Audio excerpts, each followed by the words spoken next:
Hello friends, this is Shovik Shaduka. Today I'm gonna talk about Gauss transformation. It's very useful in electrodynamics, and interviewers frequently ask about the Gauss transformation equations and their applications. So today I'm gonna talk about the Gauss transformation. So in electrodynamics, as we all know that divergence of a magnetic field is always zero, as is moving charge or any static charge, it is always zero. So we can write divergence of B is equal to zero, and according to the Helmholtz theorem and its corollaries, we can still define a magnetic vector potential as B is equal to curl of some quantity, that is magnetic vector potential A. So we can write B as curl of A. And from Maxwell electromagnetic equation, we also know that curl of E is equal to minus of del B del T. It's a law of electromagnetic induction, as we all know and read about it. And let's name it as equation number 3. Now, substituting the value of B in equation 3. So, curl of E is equal to minus of del T curl of A, and as it is a del is also a derivative and del T is also a derivative, so it's a second order derivative, and we can always interchange the order of the derivatives for minimum second order only, so we can interchange the derivative as that.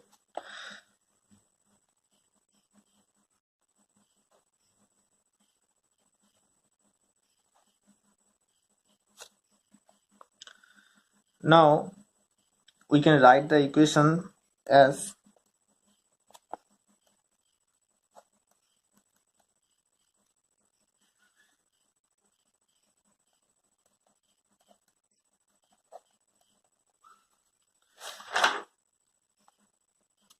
that's very useful. And as we know that if curl of some quantity is equal to 0, and we can always write that quantity as some gradient of some scalar function, as the curl is 0, as we all know that curl of gradient of some scalar function is always 0.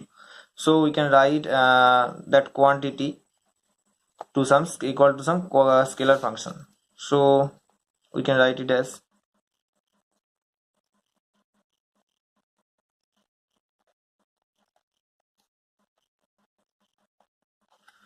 now a question arises why we use the minus sign.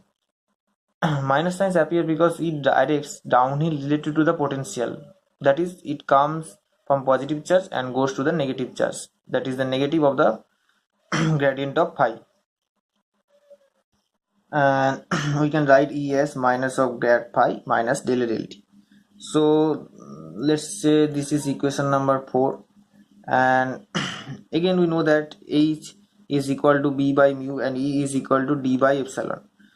And again from Maxwell equation we can write as it as curl of B is equal to mu J plus mu epsilon del E del T. It's a well-known Maxwell equation. Now substituting the value of E in the equation this. So putting the values, and also B, let us substitute B as curl of A, so we can write it as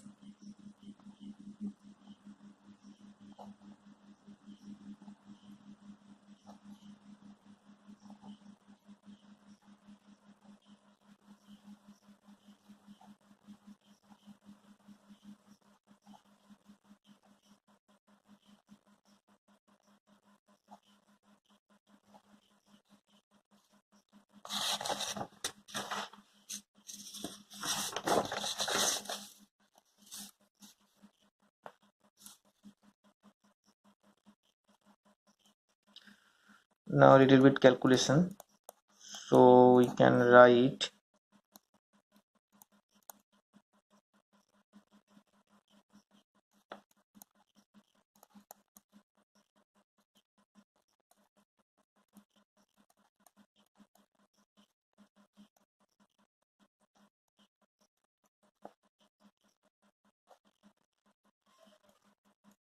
now again here we can again interchange the order of the differentiation.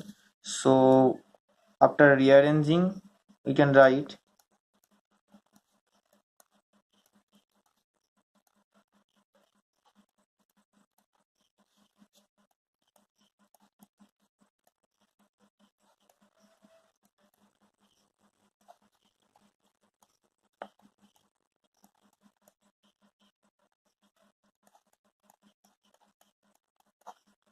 and finally we get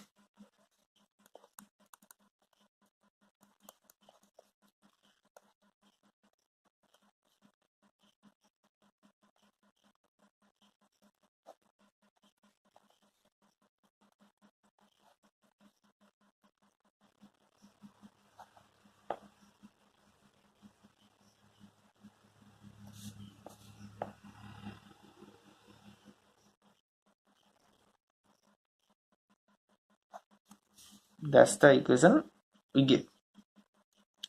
Let us name the equation as equation number 5. So again from the another Maxwell equation we know that the differentiation form of the Gauss's law, well known Gauss's law, divergence of E is rho by epsilon naught. Now substituting the value of E,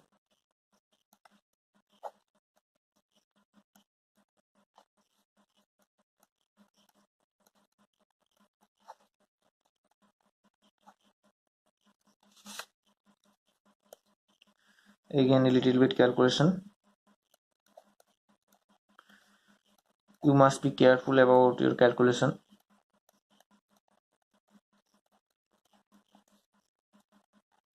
And also about the vector signs. So finally you can write delta square psi is plus del t of divergence of A is equal to minus of rho by epsilon, which is the permittivity of the space of the medium. Now in electrodynamics we have some reference point like the potential of a point charge, which is equal to q by 4 pi epsilon naught r. We can choose the reference point as r tends to infinity, v always tends to 0. So here infinity is the reference point here. So we can always have some reference point about which we define some quantity. So now we know that A is defined by B is equal to curl of A, and E is defined as minus of grad psi minus of del A del T. That's the two very important equations. So let's denoted it by equation number 7. Now we just by seeing the equations we can always say that that B and E are not unique. We can add some constant, add some quantity like get of some scalar functions to A. We can always get the same pill B, and also for the case of E, and here we can add some scalar functions so that we can also get the same E at the same time. So by adding some constant or some scalar functions, also gradient of some functions, we can say that E and B we define by these two equations are not unique. So we must so we can take that. So let's say A prime, the new magnetic vector potential is a vector plus alpha. Alpha is a vector functions obviously, and our new scalar potential is equal to phi plus of beta. Now to get the same magnetic field, we must have B is equal to curl of A. Now it is also equal to curl of A prime. To get the same, here we are calculating about the same magnetic field, so this is also equal to curl of A prime. Now as substituting the value of A prime, curl, which is equal to curl of A and plus curl of alpha. Now to the equation to be valid, the left hand side and right hand side should be equal, and this requires that curl of alpha is always equal to 0. So let's write it, curl of alpha is equal to 0. This is one of our equation. Now as the curl of alpha is 0, so we always know that the curl of some gradient of scalar function is always equal to 0. So we can write alpha as a gradient of some quantity. So let's write alpha is gradient of some function lambda rt. Let's say lambda prime rt. Now we know that E is equal to minus of grad phi minus del A del t, but E is also equal to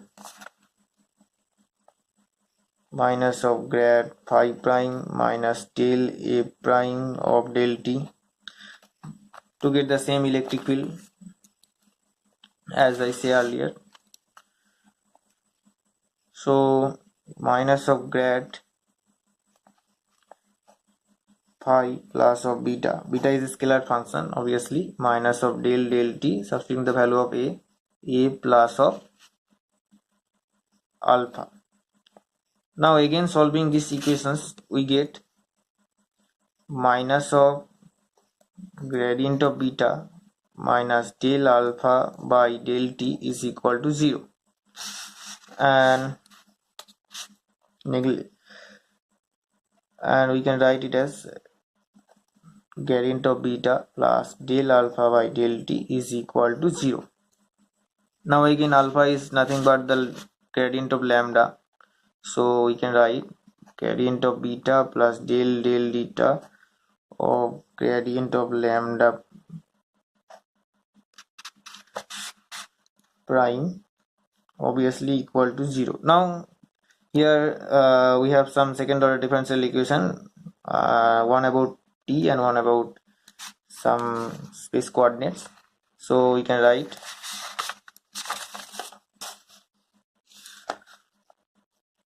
as del of beta plus del lambda prime of del t, because order of the differentiation can always be interchanged. So now look at the equation. The term in the above equation must not depend on position because it is obviously depend on t. We can say about just looking at the equation, and since its gradient is identically 0 everywhere. Now but it might depend on time because del lambda prime by del t is here, we see that. So we can write beta as some function of time minus of del lambda prime of del t. Now by integrating and rearranging, we can write this as lambda is equal to lambda prime of 0 to t integrating k of t prime of dt prime. Then if this is to be valid, we can then choose that then beta is equal to del lambda by del t. Since lambda and lambda prime differ only by function of time, that's the function. Lambda and lambda prime only differ by that function and not of the space, because its gradient is identically 0 everywhere and the gradients are equal, and so we can use lambda in place of lambda prime because it is just only a function of time That's the differ lambda and lambda prime with so we can write lambda in place of lambda prime without changing alpha, because the alpha will not gonna change, because alpha is equal to gradient of lambda, and gradient is over the space coordinate, but lambda depends on the time coordinates only. So we can if we take the gradient on both sides, we just this term will goes to 0, and we get the gradient of lambda is gradient of lambda prime. So we can write gradient of lambda prime is equal to gradient of lambda. That's I can write. So our field will be a prime vector will be a plus gradient of lambda, and phi prime will be phi minus del lambda by del t. That's the two equations I have. Now here lambda is a function of r and t, obviously space and time, and is the ordinary scalar field, and we have the dash two equation, and these two equations are called the Gauss transformation. That is our topic. So these two are very important application in electrodynamics, and these two equations are well known as Gauss transformation. So these are very two important equations, and again the freedom implied in equation, these two equations has some freedom, and we can choose a set of potential set of scalar potential phi prime and a prime, or phi, or let's say phi and a, such that these two equations, that is that I have proved earlier, that these two equations, equation 5 and equation number 6, these two equations are simplified as that term in the equation 5, that is divergence of A and mu epsilon del psi by del t, will go to 0. We can choose phi and A such that. So the choice referred to the divergence of A plus mu epsilon del phi by del t is equal to 0 is called the Lorenz gauge. So we have Lorenz gauge is equal to divergence of A plus of mu epsilon del psi del t, which is equal to 0. That's called the Lorenz gauge. So substituting the Lorenz gauge in equations 5 and 6, we get the equations. Let's write the equation 5 and 6 again. Delta square A minus mu epsilon del 2A del T2 is equal to minus of mu J plus del divergence of A plus of mu epsilon del psi del T. So according to Lorenz gauge, this will be 0. So we can write that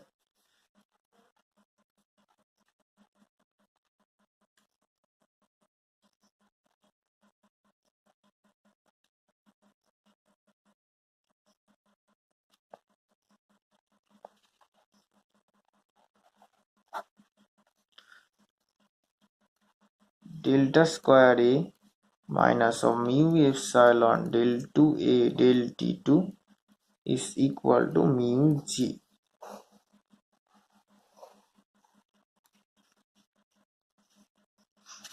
So and now again the sixth equations, which is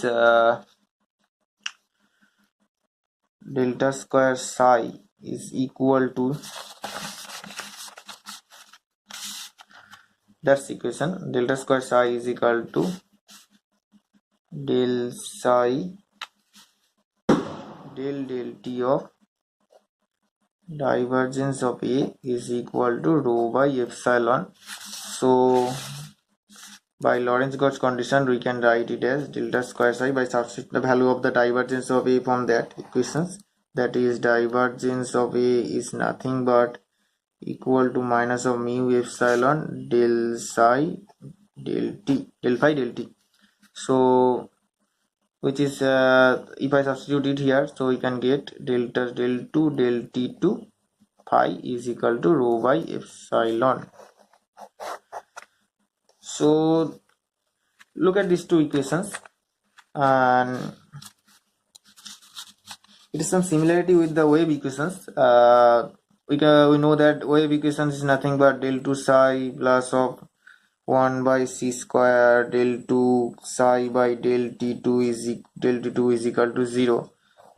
So we can say that these two equations are the inhomogeneous wave equations, because some terms in the right hand side will be there, so we cannot say that it's homogeneous. There is the right hand side is not 0, so we can say that these are the inhomogeneous wave equations we can get from the Lorenz Gauss conditions.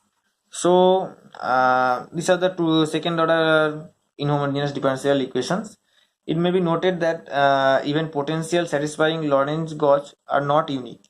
If A and psi satisfy Lorenz conditions, then A prime and phi prime also satisfy the same condition, namely divergence of A prime. That is, if A and phi satisfy Lorenz Gauss condition, we know that A prime and phi prime also satisfy the same Lorenz Gauss conditions. So we can also write the Lorenz Gauss condition as del prime on some phi prime will also satisfy the Lorenz Gauss conditions. So what is the purpose of these Lorenz Gauss conditions?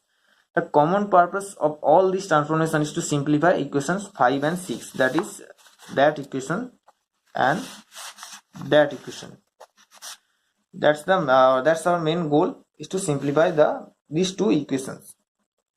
Suitability of a Gauss depends on the problem at hand. That is, what is the problem? First we have to understand that problem, and then we have to apply suitable Gauss so that we can simplify the problem as per our need. Another useful gauge is Coulomb gauge. So what is Coulomb gauge? So Coulomb gauge is it does a lot of good in magnetostatics, like the static charges. Coulomb gauge is nothing but divergence of A is equal to 0. That's called the Coulomb gauge. We can choose A such that its divergence will be equal to 0. If I substitute that condition in equations 5 and 6, that is that equation 5 and equation 6, if I put divergence of A, we will get that the delta square A will be there, and mu epsilon del 2 psi del t2 is also will be there, and mu j will be there. If I put divergence of A equal to 0, and del of mu epsilon del psi del t will be there. So we can write by Coulomb Gauss condition that delta square A minus of mu epsilon del 2A del t2 is equal to mu j plus mu epsilon del of del phi del t. And from the second equation, that is the sixth equation, we can write as delta square phi is equal to minus of rho by epsilon. That's the Coulomb Gauss condition. So these are the two common gauges used in electrodynamics. We all use that, the Coulomb gauge and the Lorenz gauge condition. These are the two common popular gauges. Now here are some sample problems. That is, let's say some magnetic vector potential is A. So it is given that divergence of A is nothing but mu 0 by pi. It is given that mu 0 by pi q naught by r square, where q naught is a constant. Now it is asked that find the corresponding scalar potential that makes A and B Lorenz in Gauss invariant. Now we know that Lorenz Gauss condition, that is our problem is to find the